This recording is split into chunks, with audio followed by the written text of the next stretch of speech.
वास्तुशास्त्र सगळ्यांनाच माहिती आहे. आपण वास्तुशास्त्र कन्सल्टंट कधी बोलवतो?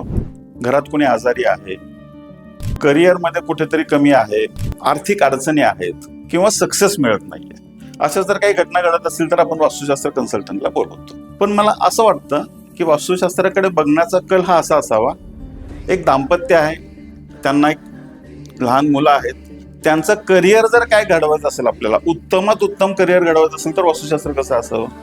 एक खेळाडू आहे, त्याला ऑलिम्पिकला गोल्ड मेडल मिळवण्यासाठीचं वास्तुशास्त्र घरामध्ये कसं असावं.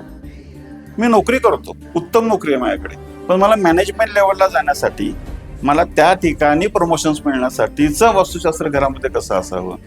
मी शेअर मार्केटमध्ये काम करतो, माझ्या फार मोठ्या गुंतवणूक आहेत, पण त्या गुंतवणूक मला प्रॉफिटमध्ये कन्वर्ट करण्यासाठीचं वास्तुशास्त्र कसं असावं. हे जर आपल्याला करिअरमध्ये उत्तम पद्धतीनं घरातल्या सगळ्या सदस्यांना जर अशा पद्धतीनं एनर्जी मिळणार असेल, असं जर वास्तुशास्त्र आपल्याला बघायचं असेल तर काय हरकत आहे.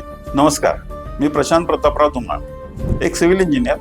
गेली 24 वर्षे वास्तुशास्त्र कन्सल्टंट म्हणून काम करत असताना अनेक वास्तूंचा आलेला अनुभव ह्या वेगळ्या पद्धतीनं तुमच्यासमोर मी मांडण्याचा एक प्रयत्न करणार आहे. चला तर मग ह्याच वास्तुशास्त्राकडे एका वेगळ्या नवीन दृष्टिकोनातून समजून घेण्याचा प्रयत्न करू.